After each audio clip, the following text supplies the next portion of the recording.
AR တိုင်းတွင်းပြန်လည်ဝင်ရောက်ပြီးစီရေးဖော်ဆောင်ဖို့အသစ်ထပ်မံစုဖွဲ့ထားတဲ့ AR ဒေသပြည်သူ့ကာကွယ်ရေးတပ်မတော် Local PDF သင်တန်းဆင်းပွဲကိုပြီးခဲ့တဲ့ဇွန်လ3ရက်ကပြုလုပ်ခဲ့ပါတယ်။ AR PDF ရဲ့အမှတ်စဉ်1သင်တန်းကိုမကွေးတိုင်းတွင်းရှိလွတ်မြောက်နယ်မြေတနေရာမှာပြုလုပ်ခဲ့တာဖြစ်ပြီးလက်ရှိ AR တိုင်းမှာရှိနေတဲ့တိုင်းရင်းသားလက်နက်ကိုင်တော်လှန်ရေးအဖွဲ့ ERWS တွေနဲ့မဟာမိတ်ဖွဲ့ပြီး AR တိုင်းတွင်းဝင်ရောက်မယ်လို့သိရပါတယ်။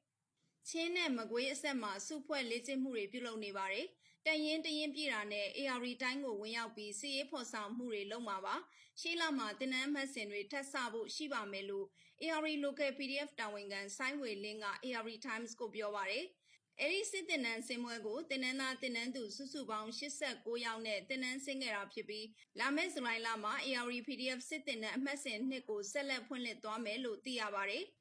AR တိုင်းထွက်တော်လန်မှာဖြစ်တာကြောင့် AR Local PDF လို့အမည်ပေးထားက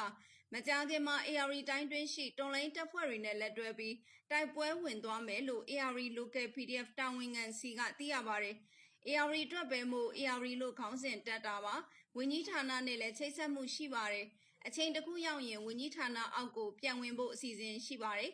AR တိုင်းမှာရှိတဲ့တော်လိုင်းတပ်ဖွဲ့တွေနဲ့လည်းမကြာခင်မှာလက်တွဲပြီးတိုက်ပွဲဝင်သွားမယ်လို့ AR Local PDF တာဝန်ခံကိုဆိုင်းဝေလင်းကပြောပါတယ်။ဒါအပြင် AR Local PDF တပ်ဖွဲ့အနေနဲ့လက်ရှိနယ်မြေခံပြည်သူတွေရဲ့လိုအပ်ချက်တွေကိုကူညီဆောင်ရွက်ပေးနေပြီး AR တိုင်းတွင်းကိုပြန်လည်ရောက်ရှိလာပါက